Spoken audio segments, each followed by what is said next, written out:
Hi there, this is John here. I suppose you could call this video Ramblings from my counselling room. It's only a sort of webcam on a computer, so I can't really give you a full perspective on that counselling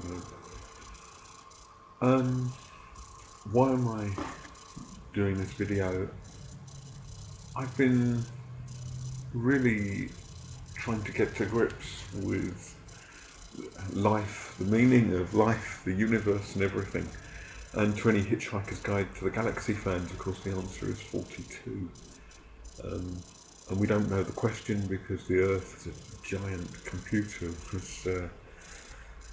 which was designed to produce the question, was destroyed by hyperspace by the way because of the Vogons. Hitchhiker's Guide to the Galaxy, yeah, I loved that stuff when I was 17. What are we here for? Is there a purpose? Of course, the major religions all tell us that there is. But those religions can be extremely oppressive, dictatorial, very much connected with manipulation and control. And then maybe within the context of that exploration, we've also got not just religions, but this whole sense of spirituality, a sense of other. And Eckhart Tolle, the mindfulness expert and teacher, says that something like that it cannot be doubted that there is a greater, just got to stretch you back there, a greater intelligence at work looking around at the universe. And these are difficult issues and nobody knows for sure. One of the interesting things is that our experiences don't necessarily lead to a change in our beliefs about the nature of the world. Someone, for example, can go through the most horrific life experiences, perhaps of cancer, of dementia, of Parkinson's, etc. Maybe they're abused, and yet they can still believe in something, still believe in maybe God or a greater purpose or some greater meaning. And other people perhaps can have quite vivid experiences. I remember the true story of a man who was at a funeral, and he saw one of his deceased relatives walk into that funeral and sit on that chair, on a particular chair. And at the same time, nobody was able to stay in that chair for long. They always felt that several people apparently tried to sit in that chair and then felt that it just wasn't right and moved on. And yet that man thinks that it was all in his mind. And even though a relative, a little boy, picked up something as well, the explanation is, well, he was probably tuning into the conversation.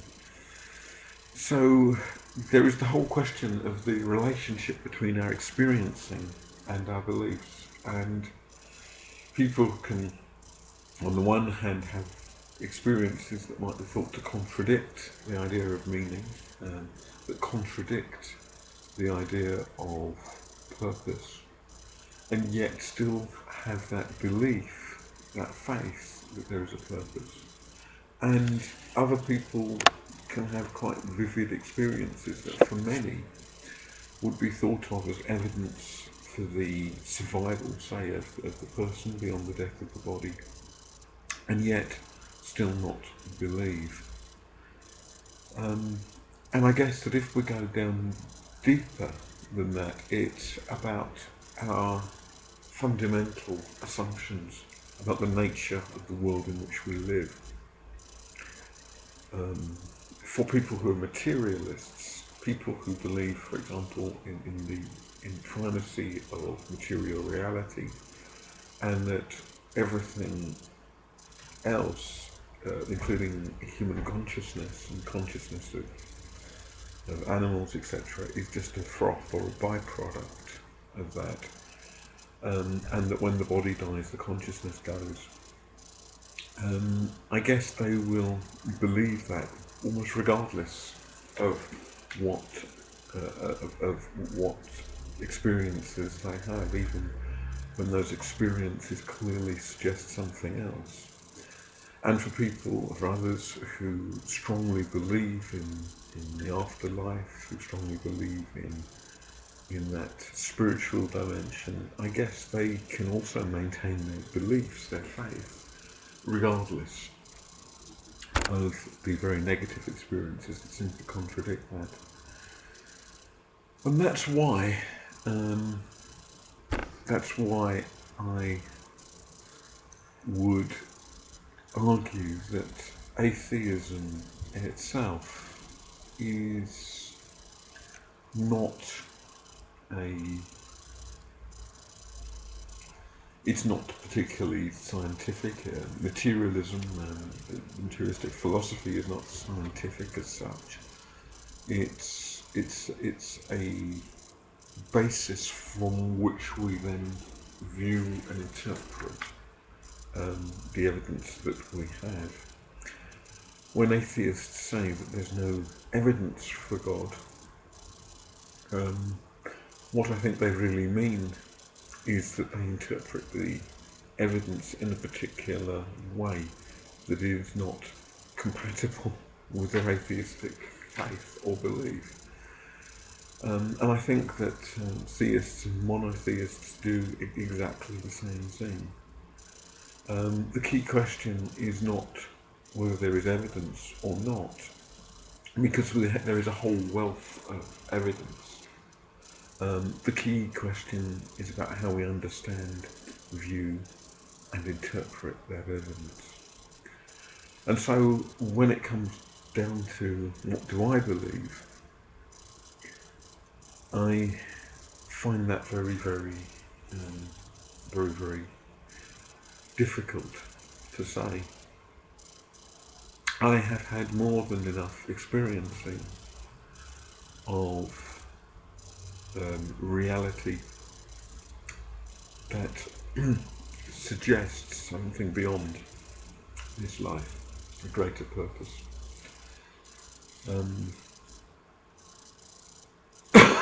Excuse me. And if I'm challenged to say, can I prove it? The answer is no.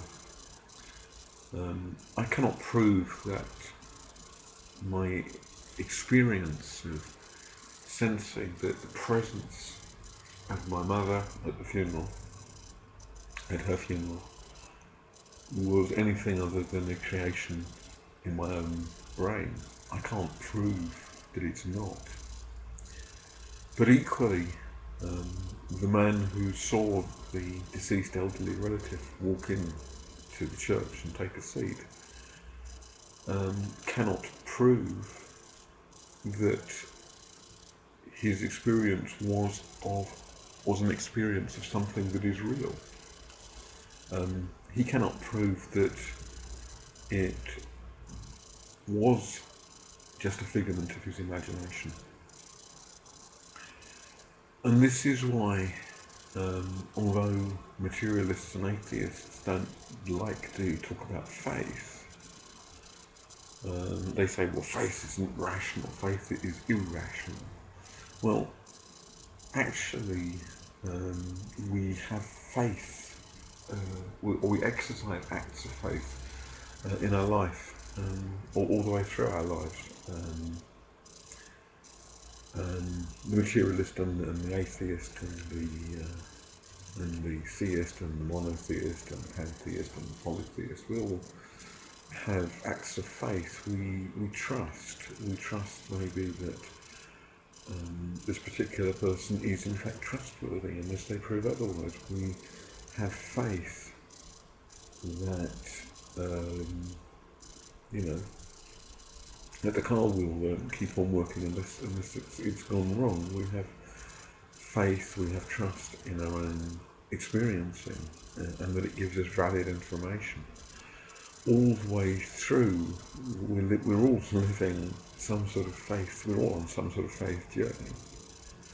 Um, and, it is, in a way, it's quite rational to say, well, you know, I sense the presence of Mum at the funeral that I gave the talk. I sensed her giving me inspiration to give those words, and maybe she was really there. It's not an irrational thing to say maybe she was there. It's not irrational either for the other man to say, well, I saw my elderly relative walk in, I know she's dead, therefore she couldn't have walked in, therefore I've invented it. The difference is not in rationality, it's in what you might call a priori beliefs. It's about the assumptions from which you start. And of course, there is also, if we allow it, an interaction between our experiencing and our assumptions. Some people who start off believing in God may have such horrific experiences that belief goes. Other people who don't believe in God, or don't believe in an afterlife, or don't believe in a sense of the spiritual, may allow their experiencing of the opposite to actually modify their beliefs.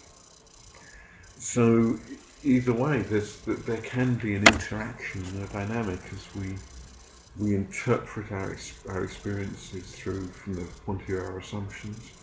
But if we allow it, our experiencing can also affect our assumptions, our core beliefs, and it can affect it in any way, either away from or apart from God's spirituality, etc. My hope is that there is something beyond this life that rights the wrongs, that corrects the horrific injustices. I'm reminded of a novel I read many years ago, A Passage to India, and the company, the characters all end up at the Marabar Caves, and everything, you could have a choir of angels singing in these caves, and it would go, and you could have something else, a bang, a crash, and it would all end up in exactly the same sound. And from a materialistic perspective, everything ends up in zero. The love, the compassion, the joy that flows out, in the end has the same outcome as hatred, incongruence, putting up masks, lies, deception. The murder of over 6 million Jews and others as well in the Hitler concentration camps, and the evils and the appalling wickedness of the Pol Pot regime, and the terrible things that the West has done, America and other countries have done in Vietnam and napalm, etc. All of that ends up in a big nothing, as does all the love and the care and the compassion and the reaching out and being real and authentic. From a materialistic perspective, the materialist will never know, of course, if he's right, because he won't exist to know once death hits. But I'm really hoping that materialist is wrong. And there's something deep inside that says that there is a purpose, and we, deep within, we all know the way home. And I also recognise it can be hijacked by all sorts of religions and stuff, but there's something there, and we do know the way home. Thanks for watching.